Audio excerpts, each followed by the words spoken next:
de Mateus. Livro de Mateus, primeiro livro do Novo Testamento. O diácono da casa vai ajudar e vai ler ladinho com o Marcelo aí. O Marcelo é prata da casa.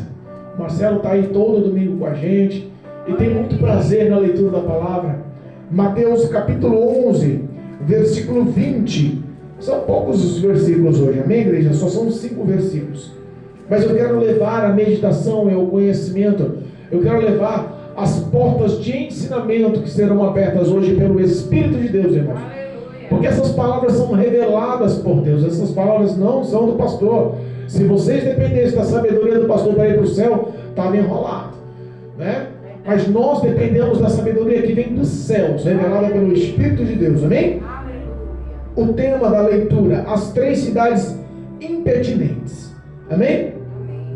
Mateus capítulo 11, versículo 20 em diante, diz assim, o versículo 20: Então começou ele a lançar em rosto as cidades, onde se operou a maior parte dos seus prodígios, ou não se haverem arrependido, dizendo: Ai de ti, Corazim! Ai de ti, Betsaida! Porque se em Tiro e em Sidom fossem feitos os prodígios que em vós se fizeram, há muitos que se teriam arrependido com panos de sacos grosseiros e com cinzas.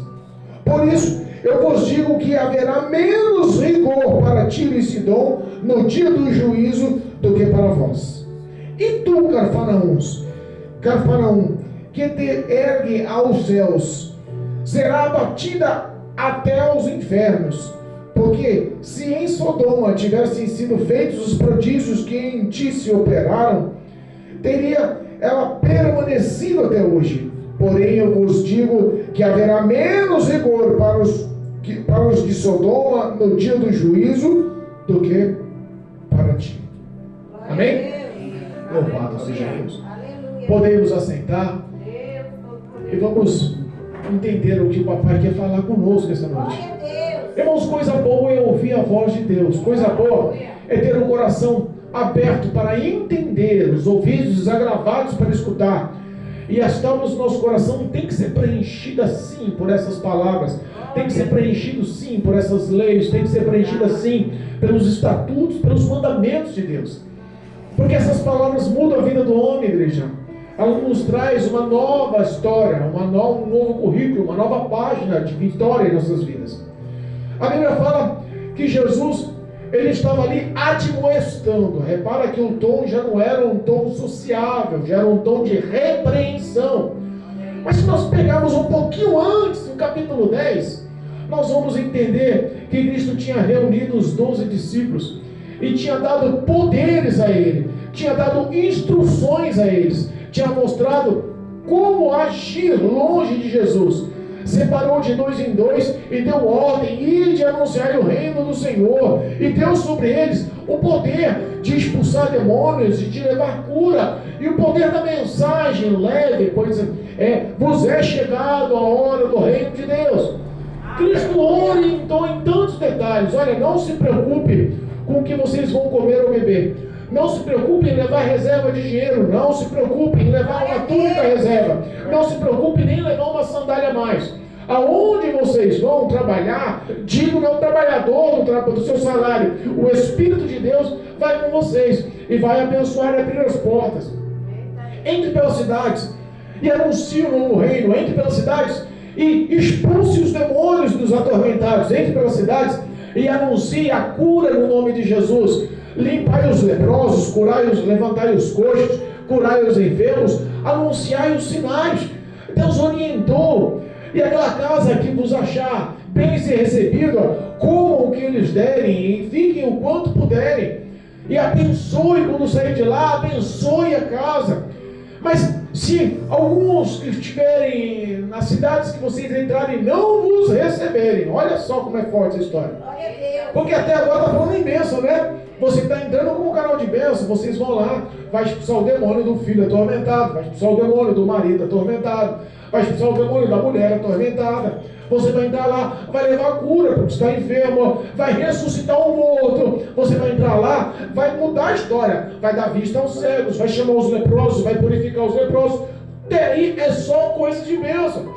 Mas ele fala uma certa parte, fala assim, olha, se entrar em alguma casa e as pessoas não quiserem te receber, se entrar em alguma cidade e as pessoas não derem crédito às palavras, vocês saem dessa casa.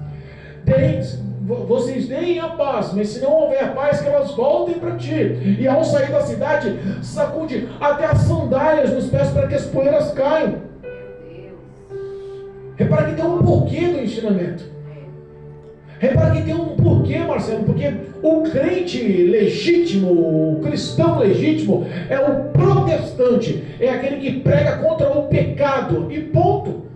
É aquele que leva a palavra do arrependimento, e ponto.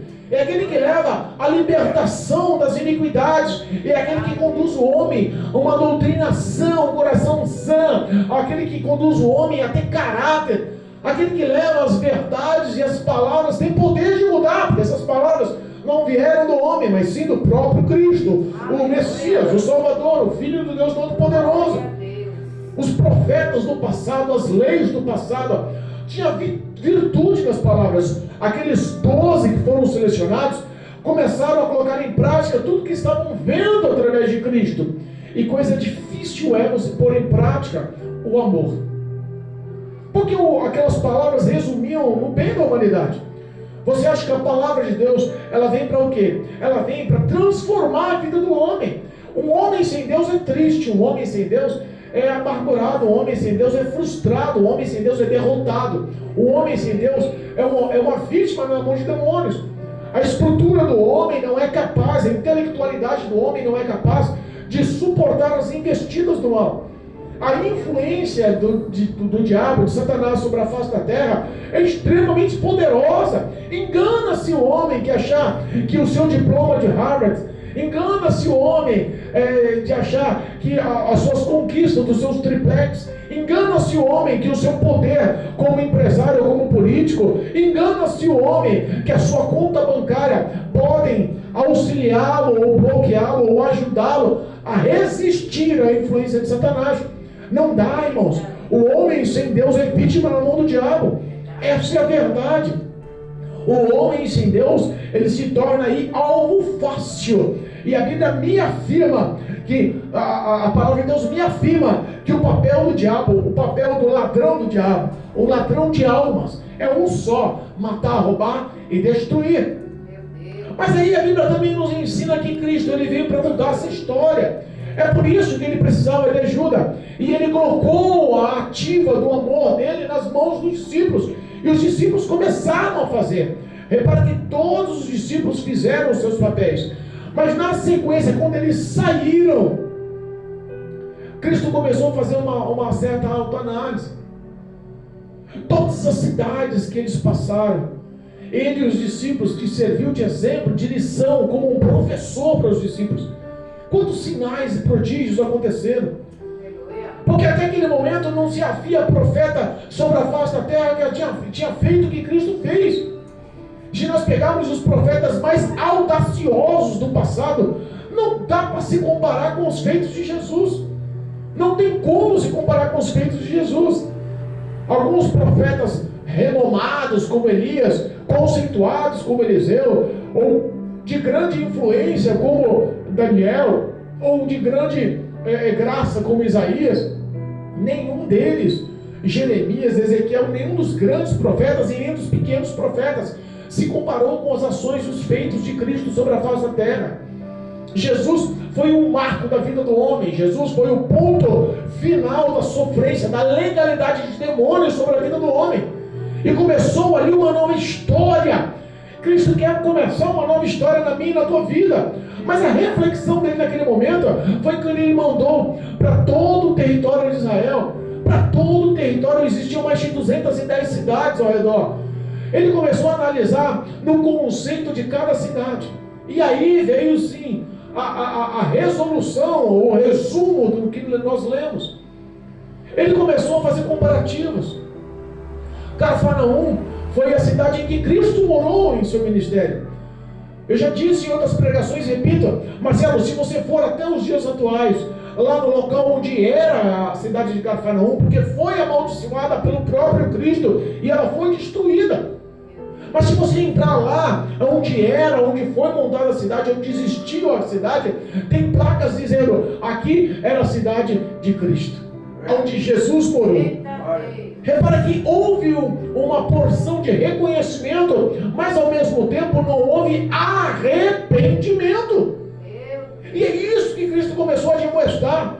Quantas pessoas estão convencidas de quem é Cristo, mas não estão arrependidas dos pecados para aceitar a Cristo, obedecer a Cristo. E ele fez uma seleção de algumas cidades e expressou. Ele fez a seleção de algumas cidades e admoestou. Para pensar. As cidades que ele mais operou milagres. Você lembra o teu milagre da salvação? Lembra o teu milagre da cura? Lembra quantas vezes Deus abriu porta? Lembra quantas vezes Deus trouxe um benefício à tua mão? Lembra quantas vezes Deus te livrou do assalto? Você lembra quantas vezes o acidente era para acontecer e não aconteceu? Você lembra quantas vezes o diagnóstico do médico era satânico, maligno, carnal, feito para destruir as suas perspectivas, a sua fé, o seu futuro, e Cristo mudou o contexto? Os milagres do Senhor continuam até hoje. Nós vemos as poderosas mãos de Deus acionadas sobre as nossas vidas todos os dias. Então ele começou a lançar em rosto, começou a tacar na cara mesmo. Ó cidade, coisa boa é o homem ter ouvido santo. Aquele que tem ouvido, ouça o que o Espírito diz. Aí a igreja, quem é a igreja? É eu e você. Ele começou a falar para aquelas cidades, mas a simbologia não era a cidade, sim, a simbologia era o povo, os habitantes que estavam na cidade. Ele começou a falar, olha, ai de ti Corazim, ai de ti Betsaida. A história dos milagres, a história do contexto dessas cidades, é que na realidade elas não deram ouvido aos profetas. A verdade é que algumas, por exemplo, Betsaida foi a cidade que saiu Simão Pedro, saiu o irmão dele, André. Foi a cidade em que discípulos saíram do local que ninguém quis saber de Cristo. A origem de um dos grandes apóstolos, dos grandes discípulos, seguidores do Senhor, era para ter no mínimo um ponto acessível a mais de arrependimento para seguir, mas não aconteceram. E esses locais que ocorreram os milagres, esse local que os locais que o povo via os milagres, ele chegou a enfatizar a Cafarnaum. Dizem, arrasou em seus corações, dizendo, eu vou para o céu. Os moradores se diziam aptos e capazes, santos o suficiente, para não ter o risco de ir para o inferno. Eles pensavam, vou para o céu. A morte vai acontecer, eu vou para o céu. Deus está me esperando com os braços abertos. É a hipocrisia de muitas pessoas que vivem no pecado até hoje. Acham que todos que morrerem têm um caminho só, vão para o céu. Aí vem Jesus e olha para eles e fala assim, ei, você está pensando que você vai para o céu? Você vai descer para os quintos dos infernos. É o que a Bíblia está dizendo aqui, gente. Irmãos, muitos pensam que Deus é um Deus bonzinho que vai levar a humanidade do jeito que está para os céus. Não é assim, não. A Bíblia me afirma no livro de Apocalipse que no céu não entra pecado, e ponto. O homem tem que se arrepender do pecado, o homem tem que se libertar das iniquidades, o homem tem que mudar as ações. O Espírito de Deus é Ele que encoraja a vida do homem, transforma a vida do homem, para lhe dar virtude, força e coerência de saber o que é certo e errado, e começar a mudar os seus passos para se converter ao cristianismo, se converter em espírito e em verdade. Nem tudo é uma ação mirabolosa, nem tudo é uma ação sobrenatural, uma ação, nem tudo, todo mundo fica vitimizando-se, achando que tudo é demônio. Não. Cristo espera o reconhecimento humano. Cristo espera que você reconheça as ações dele na sua vida. Ele esperava que a cidade que ele morou, ele esperava que a cidade onde mortos foram ressuscitados e todos viram. Ele esperava que a cidade onde leprosos foram purificados e todos viram. Ele esperava a cidade onde multidões foram alimentadas com 5 pães e 3 peixinhos. Ele esperava o reconhecimento. O reconhecimento representa arrependimento. O reconhecimento representa obediência. O reconhecimento representa fidelidade. As pessoas não querem mais ser fiéis a Cristo, Dalvinha. As pessoas não querem mais ser fiéis. E aí, a gente faz uma simbologia. Vamos fazer uma simbologia. Imagina que cada igreja, cada cidade dessa daqui representasse uma pessoa que você ama. Como você olharia as pessoas que viram tanta ação de Deus e não reconhecem? Mas pastor, as pessoas que eu amo nem da minha família são, eu amo mais as pessoas que convivem comigo. Então vamos fazer uma simbologia. Quantas vezes a gente vê as poderosas mãos de Deus agindo na vida das pessoas que estão nos tráficos, que Deus já livrou da morte, que já colocou em clínicas, que já houve um tempo de desintoxicação, mas quando sai de lá, não quer saber de Cristo, volta para o tráfico. Lá dentro o coração se quebranta, e lá dentro, né, Marcelo? O cara fala, não, a partir de agora Deus já é tudo na minha vida, sai de lá gordo, sadio, mas quando volta para a rua, quer saber de compromisso com Jesus, nada. Quantas vezes o homem é lançado na prisão, é julgado pelo juiz, é condenado, está lá para cumprir 10, 12, 15 anos, 20 anos de prisão, e lá dentro se ajunta com os cristãos, e lá dentro quer levar uma vida de bonzinho, lá dentro fica até falando de Jesus, até ora para os outros ver, mas os lábios estão de uma forma e o coração está distante do Senhor, e chega aqui fora, quero nada de compromisso com a verdade, eu vou voltar para as férias práticas. É isso que Cristo está falando. Nós convivemos com isso todos os dias. Quantas pessoas ajudamos aqui, quantas pessoas nós oramos aqui, quantas pessoas aconselhamos aqui, quantas pessoas abençoamos aqui, e as pessoas estão afim dos proveitos, mas nos dá fim da bênção. Está fim da bênção, não está fim do abençoador. Está fim só de tomar proveito sobre as bênçãos que podem ser adquiridas. A mente, o coração está focado nos tesouros aqui na terra, não quer saber de nada dos céus. Se a gente fosse parar para pensar um pouquinho, o que representa o poder de Deus sobre a nossa nação, mudaríamos o nosso conceito. O Brasil é a esperança do mundo em missões. O Brasil é o celeiro de missionário do mundo. Em todos os países do mundo, vem o Brasil como um país cheio da graça e de oportunidades.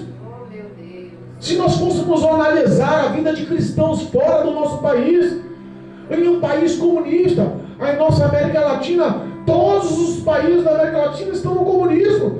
São países que o cristianismo é proibido. Saia daqui e vai para a Argentina, algumas horas daqui de carro, vê se entra com a Bíblia lá e prega o Evangelho em paz. Não dá. Vá para o maior país do planeta, em território e em número de habitantes. Vá para a China, vê se você entra com a Bíblia e fala, eu sou um missionário, eu sou um pastor, eu sou uma missionária, eu sou um evangelista, eu entrei no país aqui para me anunciar o Evangelho. Você é preso, você é deportado, é capaz de nem deportar eles, você te fala com a audácia, deles te prender e te matar lá mesmo. Não existe a liberdade que temos aqui de estar anunciando com as caixas de som alta para que todos ouçam a verdade. E aí Cristo fala, vocês que pensam que vão para o céu, eu vou lançar cada um de vocês no inferno. Porque Deus é amor, mas também é justiça, também é juízo. Ele não tem prazer na condenação. Mas se a gente parar para pensar, o que eu estou falando está aqui. No capítulo 11, do versículo 23, e tu, Cafarnaum foi a cidade que mais viu os milagres. A realidade é essa, os brasileiros veem milagre todos os dias e acarretam os milagres para um, para outro, mas nunca direcionam para o verdadeiro Deus, que é Jesus Cristo. E tu, Cafarnaum, que ergue-se até os céus, que se mostra como santa, se mostra como salva, que acha que está nas portas dos céus, a chave da porta dos céus estão em suas mãos. Olha o que ele diz: serás abatido até hoje. Quem disse isso? Foi o próprio Jesus. O Jesus que todo mundo acha que é só amor.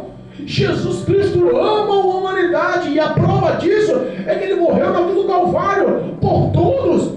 Ele podia, no ato da morte do Calvário, ter selecionado alguns. Vou fazer uma turminha que eu gosto aqui. Eu vou fazer uma turminha porque eu sei quem é que vai me obedecer, eu sei quem é que tem temor, eu sei quem é que tem compromisso, eu sei quem é que vai ter relacionamento de oração comigo, eu sei quem é que vai ter prazer em ler a palavra, eu sei quem é que tem prazer, vai ter uma vida de arrependimento, vai ter um coração quebrantado. Então eu vou selecionar essas pessoas aqui do meu lado direito, e do lado esquerdo eu vou deixar lá os incrédulos, o ateu, ou aqueles idólatras, os pecadores, eu vou deixar do lado lá. Não foi assim que Jesus fez. Jesus não selecionou a humanidade, Ele amou a humanidade. Ele não faz interpretação, não faz questão, Ele não quer saber das pessoas, Ele quer saber do reconhecimento da humanidade por amor a Cristo, por amor à ação dEle. Aleluia. Se perguntarem para mim, pastor, você ama as ovelhas? Amo. Teria coragem de dar o seu único filho para morrer por uma delas? Não. Não teria coragem. A minha fé não alcança tal. Mas Jesus, Ele não olhou isso. O próprio Deus nos céus, Ele não olhou isso, Marcelo. Quem era o pastor Assis para receber os milagres e os prodígios que recebi? Quem era o pastor Assis no mundo? Não tinha nenhum tipo de crédito, não tinha nenhum tipo de aceitação. A sociedade já tinha negado, os bons costumes já tinham negado, os bons valores tinham negado.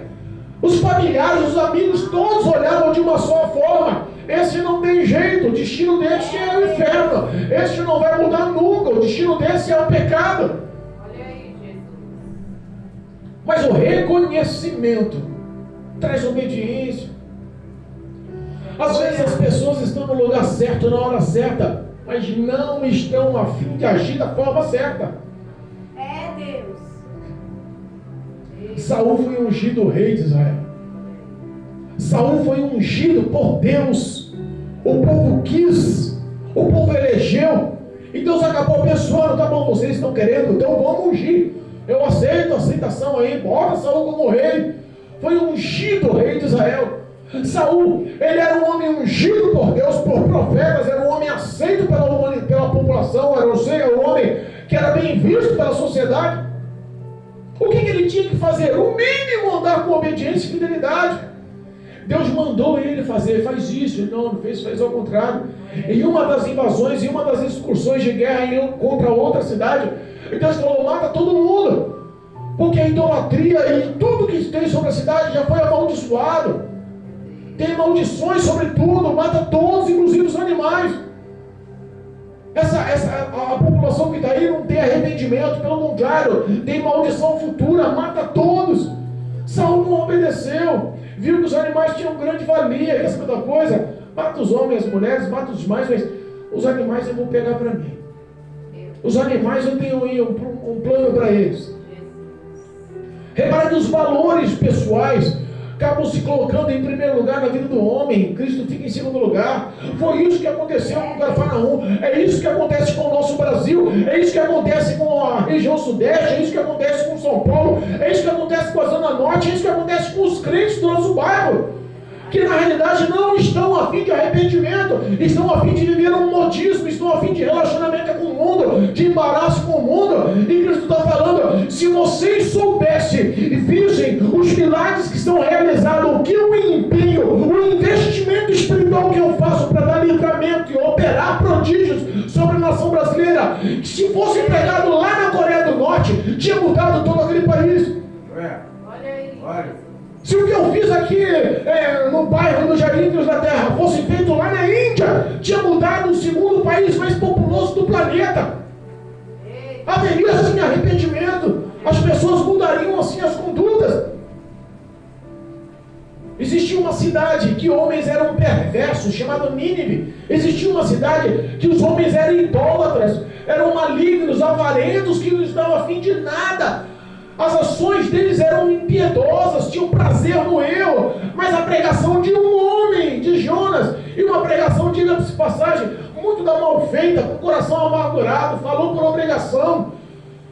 O trajeto da cidade era por 3 dias, ele num dia correu dizendo, se arrependa aí que Deus vai derrubar tudo, vai matar tudo. O prazer dele era isso. Mas o povo ouviu aquela pregação, e quem muda a vida do homem, quem acha através da pregação, é o Espírito de Deus.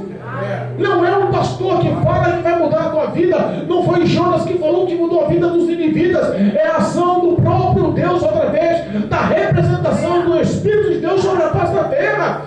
Dê crédito você que está no teu mudar. Decreto você que está ouvindo pela internet, pelo YouTube, entenda, a única pessoa que pode mudar a tua história, mudar o teu currículo de vida, mudar o teu passado para o futuro, colocar uma nova página de vitória na tua vida, é o Espírito de Deus. O que Cristo está pedindo é justamente arrependimento pelos pecados, reconhecimento do amor de Cristo, a aceitação dos seus mandamentos no coração, prática de boas obras.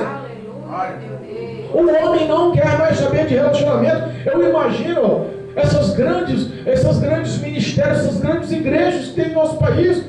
Vemos ministérios enormes em nossos países. Vemos escola de teologia para praticamente todas as regiões de São Paulo. Nós vemos pastores renomados. Nós vemos missionários, pregadores renomados, que pregam não só no nosso estado, mas em todo o país. Nós vemos levitas e cantores e cantoras que cantam a presença de Deus, inunda os corações. A mídia no Brasil, a televisão no Brasil, a internet no Brasil, os meios de comunicação no Brasil estão inundados de pessoas pregando o Evangelho, inundados de pessoas anunciando a Cristo. E se tudo isso ocorresse lá na Coreia do Norte, na Índia, lá na China, no Japão, países que são proibidos você falar de Cristo, países que se acharem no teu celular uma Bíblia online, você é preso, países que invadem as igrejas escondidas, sem placa de igreja, é um cômodo na casa que se reúne ali, titulado uma igreja. Policiamento está invadindo a China por ordem presidencial. O presidente do país mais populoso, com quase 2 bilhões de habitantes, deu ordem para mais de 300 mil soldados, milhões de soldados. Ele deu ordem para mais soldados do que toda a população do Brasil. Caçar e caçar os cristãos, os crentes, de invadir as casas, invadir os bairros, invadir os lugares e prender, maltratar as pessoas que são presas na China por confessarem o amor a Cristo, a sua fé em Deus. Sabe o que acontece com elas? Elas são espancadas até o sangue minar. Elas são colocadas em prisões a pão e água por anos. Elas são às vezes levadas a trabalho forçado, de trabalhar 18 horas por dia, comendo uma só vez por dia. Meu Deus. Como que deve ser a vida do crente lá num país desse? Nós vemos os pontos turísticos pelos meios de comunicação. Não imagina a crueldade, não imagina a ação demoníaca sobre esses países, não imagina como ser cristão num país desse é sofrido. E nós estamos aqui, lavados e remidos no sangue do Cordeiro, e sem coragem de tomar uma ação para glorificar o nome de Jesus. Ele sabe o que acontece com a igreja hoje? A igreja hoje está lutando para não fechar as portas. A grande maioria da igreja está vivendo um embaraço com o mundo. Eu vejo alguns vídeos, agora eu vi muitos, o relato agora, a moda do diabo que colocou nas igrejas agora, pastor Pedro, é falar que a marca do chip na besta, que está em Apocalipse 13, a marca da besta sobre a mão e sobre a testa, é bobeira, todo mundo pode usar. Meu Deus. Sangue de Jesus tem poder. Perdeu-se a noção dos crentes.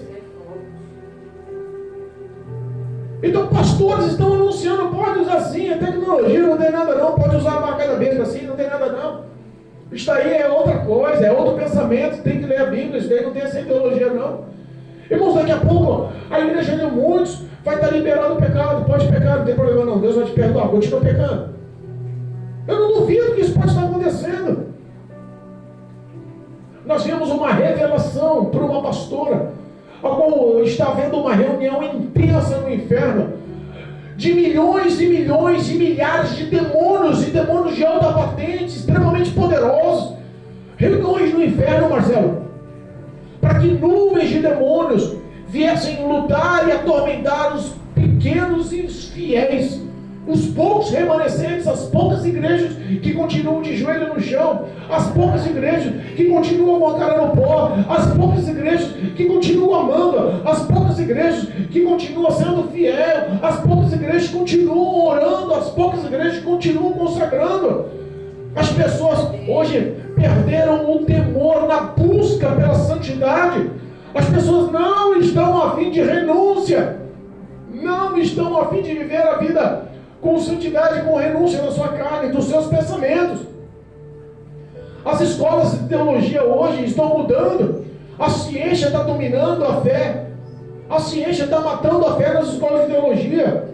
Isso não ocorreu de tal forma. Eu vi uma pesquisa em que 90% dos nossos universitários, irmãos, 90% dos crentes que entram nas universidades, nas faculdades, para se formarem, desviam-se da presença de Deus. O crente, está fiel, está ativo na igreja, com o coração cheio de temor e temor, aguardando a vinda de Cristo, mas põe na cabeça que precisa fazer uma faculdade, e isso não é errado. Tem que se formar, tem que crescer em conhecimento, tem que ter uma boa profissão. Cristo vai honrar todas as suas ações, mas olha como a ação demoníaca na cabeça dos que estão formando os universitários nas grandes faculdades, estão matando a fé. Em o nome de Jesus, que nós possamos reconhecer, e reconhecimento nada mais é do que obediência e fidelidade a esta palavra, obediência e fidelidade ao relacionamento com o Espírito de Deus, e fidelidade ao poder dessa palavra no teu cotidiano. A sua vida tem que honrar as Escrituras, a sua vida tem que honrar a verdade dessas palavras. O Espírito de Deus, eu imagino como sofre, pastor Pedro. O Espírito Santo de Deus, eu imagino como chora. Eu imagino a decepção que Cristo estava falando lá na cidade de Cafarnaum. Vocês acham que todos vocês estão aptos e capazes para ir para o céu? Pois digo que todos vão para o inferno. Eu imagino que essas palavras devem ter doído a decepção. Irmãos, a decepção continua até hoje. A igreja do Senhor está infelizmente contaminada com o pecado. Nós somos protestantes, irmãos. O evangelho no começo do século passado, em nossas vidas, éramos chamados de protestantes, protestávamos contra o pecado. O pecado não tinha vez nas igrejas, os ministérios viviam a santidade do evangelho, pregavam a verdade que era Cristo. Com o passar do tempo passamos a ser crentes. Passou o tempo, agora somos gospels. Eu não sei até onde vai surgir moda para dentro das igrejas, moda para nomenclatura das igrejas, pastores com apelidos do passado. É absurdo. Irmãos, a Bíblia fala que tudo se fez novo. Como Cristo orientou Nicodemos, a nossa vida tem que nascer de novo. Nós temos que mudar todas as nossas concepções. O meu velho eu não pode ser contaminado com o passado. A minha vida hoje tem dono, é o Espírito de Deus quem rege a minha vida. Jesus não vai chamar ninguém por apelido no nome. O arrebatamento vai acontecer. Ele não vai gritar lá de cima, o pastor Manga sobe. Não vai. Ele vai chamar pelo nome. Jesus quer compromisso. Jesus quer verdade. As pessoas não estão a fim de saber disso. As pessoas estão a fim de tomar sua cerveja. As pessoas estão a fim de fazer piada. As pessoas estão a fim da bagunça. As pessoas estão a fim da balada. As pessoas estão a fim da sexualidade. As pessoas estão a fim do álcool, das drogas. As pessoas estão a fim do adultério. As pessoas estão a fim de andar com ideologias malignas sobre a face da terra e achando que Deus está se agradando. E Deus, o próprio Cristo diz: ai de ti, cidade! Ai de ti, pessoa que ouvem todos os dias e não dão crédito, que entende o poder de Deus todos os dias e não dão crédito. Você entra num hospital, numa UTI, está todo mundo falando de Deus. Você sai do hospital, numa UTI, e ninguém quer falar de Deus. Entra num presídio, está todo mundo falando de Deus. Sai do presídio, ninguém quer falar de Deus. Essa é a verdade. As pessoas estão a fim de proveitos de Deus, achando que Deus é um canal de bênção somente, né? Não. Jesus disse que o homem que quiser seguir, não é obrigação não, irmãos. Deus não está a fim de escravos. Deus está a fim de servos, de filhos que o amem. Deus não está a fim de escravizar. Marcelo, Deus tem poder de estrelar o dedo e fazer assim, ó, pronto. 8 bilhões de habitantes sobre a face da terra. A partir de agora vamos servir. A partir de agora vão salvar todo mundo. Eu tenho poder, vou salvar todo mundo. Deixa o diabo ficar me questionando, eu vou mandar ele para o inferno, se quiser eu mato ele também. Eu quero todo mundo salvo. Do jeito que está aí, pode continuar pecando, pode continuar nos vícios, eu vou salvar todo mundo. É isso, o pensamento de Deus não é. Eita Deus, é forte. O prazer do Pai é um filho obediente. Aleluia. O prazer do Pai, o amor do Pai, a reflexão do Pai é sobre um filho de boas condutas, boas obras, de boa índole. Ninguém tem prazer num filho rebelde, ninguém tem prazer num filho que lhe traz dor de cabeça, ninguém tem prazer num filho que lhe traz prejuízos. O que Deus está mostrando é que nós temos toda a oportunidade sobre a face da terra de vivermos o que muitos estão desejando viver. Tem países na face da terra que eles estão arrancando folhas da Bíblia, dobrando pequenininho e colocando no fundo de sapatos falsos para entrar nos países, para levar aquela pequena página da Bíblia. E aquela pequena página da Bíblia se torna um alvo tão grande que as pessoas leem, releem, decoram e passam para outras entidades, para outras igrejas, para outros grupos de pessoas. Na China existe um ministério chamado Ministério das Cavernas. Marcelo, mais de 300 mil pessoas se reúnem em grutas, em cavernas, com temperaturas de mais de 50 graus Celsius, suando e sofrendo no escuro, só para ter a oportunidade de ouvir: Jesus Cristo te ama, quer te levar para os céus, quer transformar a sua vida. Hoje a sua enfermidade vai ser curada, hoje Cristo entra com provisão na sua casa, hoje Jesus leva a paz no seu lar, hoje Cristo vai salvar o teu marido, hoje Jesus liberta os seus filhos das drogas. Jesus está operando com os seus sinais e prodígios em locais que as pessoas estão sedentas para ouvir, e nós aqui já perdemos o valor e o crédito por essas palavras. Oh, meu Deus. Nós estamos no mês de fevereiro de 2023. Aleluia, Jesus. Algumas semanas para frente vai entrar o carnaval. Olha a devassidão que é o carnaval. Olha a podridão, essa é a palavra correta. Olha a podridão. Dia 19 e 20, se eu não me engano, sábado agora já. Olha aí. Meu Deus. Irmãos, em o nome poderoso de Jesus, o diabo ele está crescendo, ele está lastrando. A Bíblia fala que o mundo jaz no maligno. Ele tem ação já em todas as instituições dentro do país, no planeta. Ele já está mexendo no psicológico das pessoas. Parece que o amor sumiu, parece que a fé está se esgotando, parece que o certo está se tornando errado, parece que ninguém quer dar mais crédito para os valores sociais e religiosos da palavra de Deus. Em nome de Jesus, Jesus quer te levantar. Em nome de Jesus, Jesus quer te restituir. Jesus quer te levar para os céus. A tendência da humanidade sobre a face da terra é perder o contato, o relacionamento com Deus. Mas o Espírito de Deus continua clamando e chorando com gemidos inexprimíveis por amor da tua alma. Anjos continuam batalhando com demônios para que você possa ter um lado certo. Saia de cima do muro. O Espírito Santo de Deus te convida para fazer parte da sua vida, para morar no teu coração, para direcionar os seus caminhos, para conduzir os teus planos, os teus sonhos. O que Deus tem para a sua vida é maior e melhor. Os pensamentos e os caminhos do Senhor são mais altos. Confia no Senhor. As pessoas parecem que desistiram da fé, da confiança, não querem mais saber de Jesus. É verdade. Existe uma advertência, e essa advertência tem que ser expressa. Haverá menos rigor para Sodoma do que para os de Cafarnaum.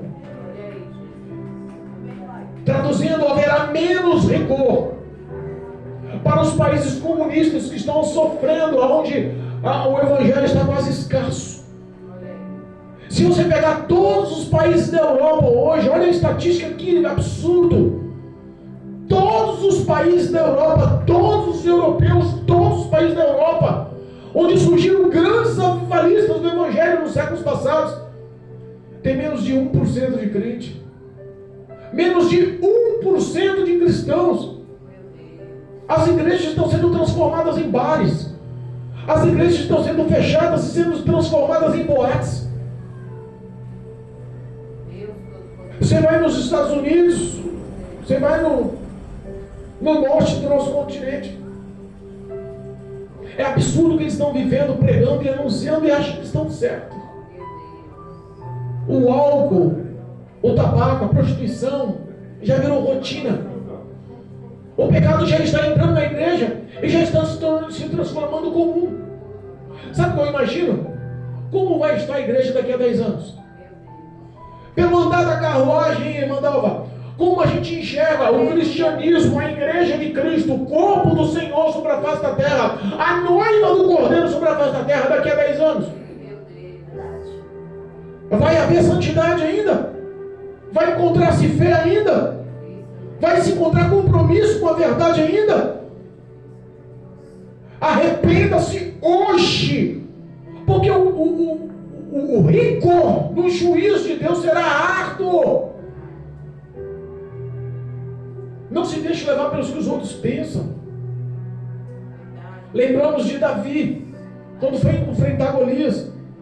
Os soldados todos olharam para Davi e falaram assim: você, velho, tu tá maluco, velho, tu não aguenta nada não. Olha o tamanho de Golias, 2,90 m, só a couraça dele tem 60 quilos, é capaz de pesar mais do que você só a couraça.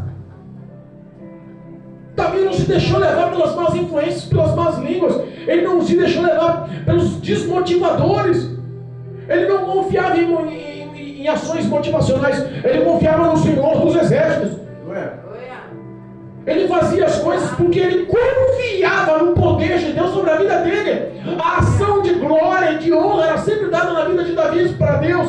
Foi por isso que ele se tornou um homem vitorioso em todas as suas batalhas. E ele não só se transformou um homem vitorioso quando ele cortou a cabeça de Golias, ele motivou todo o exército de Israel. É isso que Cristo quer hoje.